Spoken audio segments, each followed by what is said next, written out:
मैं सबसे पहले तेजस्वी जी को और उनके दल को बहुत बहुत बधाई देना चाहता हूं। साथ ही साथ इस इंडिया गठबंधन और महागठबंधन के जितने भी दल हैं, जिनके कार्यकर्ता मैं देख रहा हूं मैदान में तो है ही, पटना के चारों तरफ और पटना की सड़कों पर मुझे दिखाई दिए हैं, जिन्होंने चुनाव शुरू होते ही ऐलान कर दिया है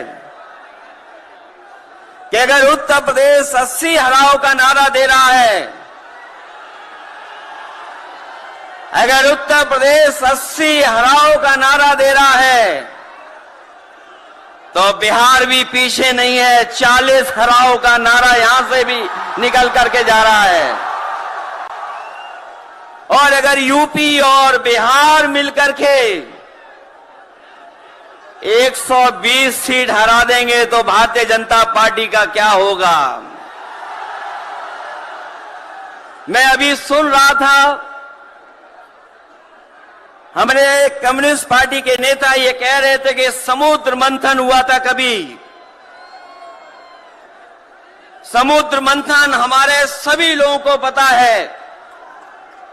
समुद्र मंथन के दौरान क्या हुआ है, लेकिन इस ऐतिहासिक मैदान में मैं कहना चाहता हूं कि 2024 में संविधान मंथन होने जा रहा है। एक तरफ वो लोग हैं जो संविधान बचाना चाहते हैं, संविधान के रक्षक हैं, और दूसरी तरफ वो लोग हैं जो संविधान के भक्षक हैं, संविधान को खत्म करना चाहते हैं। मैं जब बिहार आया हूं आपके बीच में, जब मैंने अखबार उठा करके देखा तो एक युवती ने जान दे दी। एक बेटी जो परीक्षा में दे करके आई थी,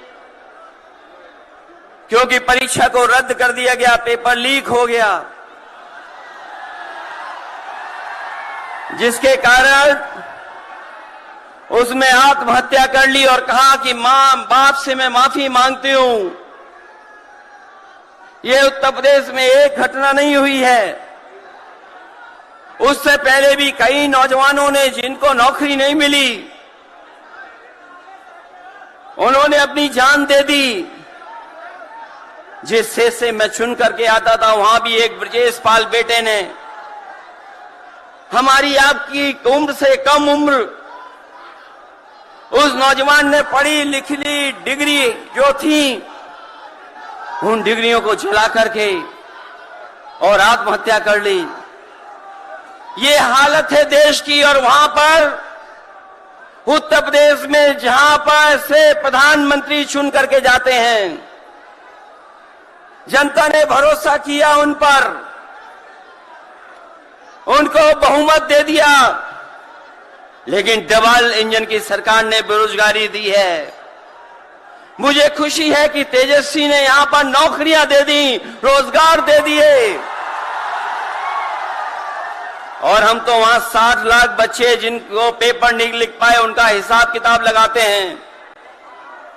उनका अगर हम बड़ा परिवार न माने, केवल 3 सदस्य परिवार के माने, बेटा और मां बाप, तो 60 का गुणा 3, 1 करोड़ 80 लाख वोट, और 1 करोड़ 80 लाख लोगों को अगर हमने भाग दे दिया 80 लोकसभा से, तो केवल उत्तर प्रदेश में 2,25,000 हर लोकसभा में वोट कम हो गया है। लेकिन तेजस्वी ने बिहार में पलट करके दूसरा काम किया। अभी 3 लाख नौकरी दी, हिसाब लगा लो कितने परिवारों का जीवन बदला। और सोचो 10 लाख नौकरी मिल जाती तो कितना परिवारों का भविष्य बदल जाता। इसलिए जो लोग कहते हैं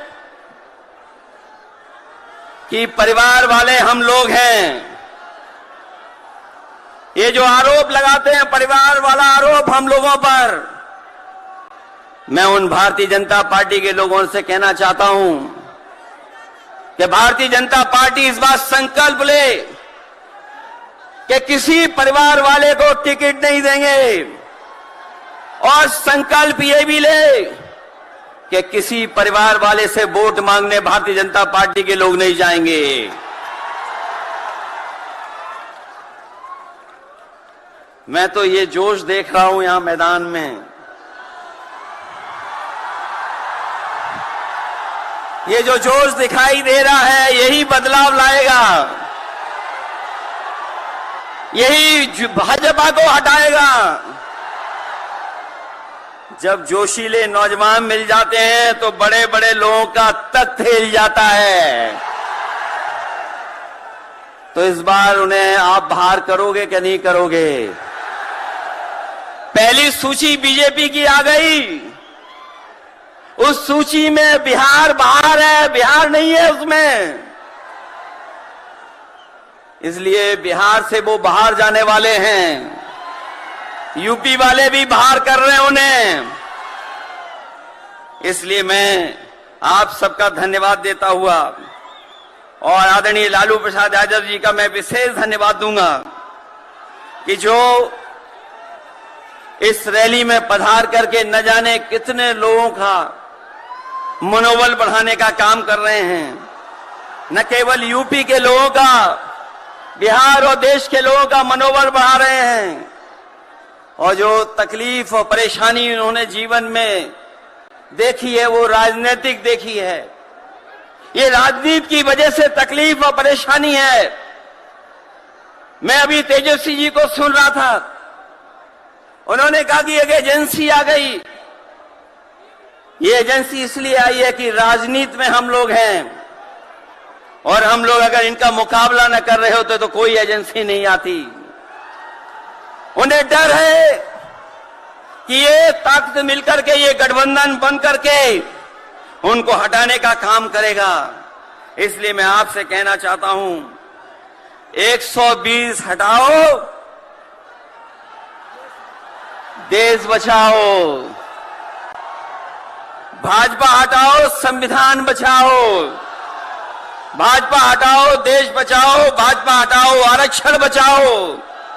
भाजपा हटाओ, नौकरी पाओ। भाजपा हटाओ, संकट मिटाओ। मैं इन्हीं शब्दों के साथ मैं सभी लोगों का बहुत बहुत धन्यवाद और आभार प्रकट करना चाहता हूं, इस उम्मीद और इस भरोसे के साथ कि जब कभी हम लोग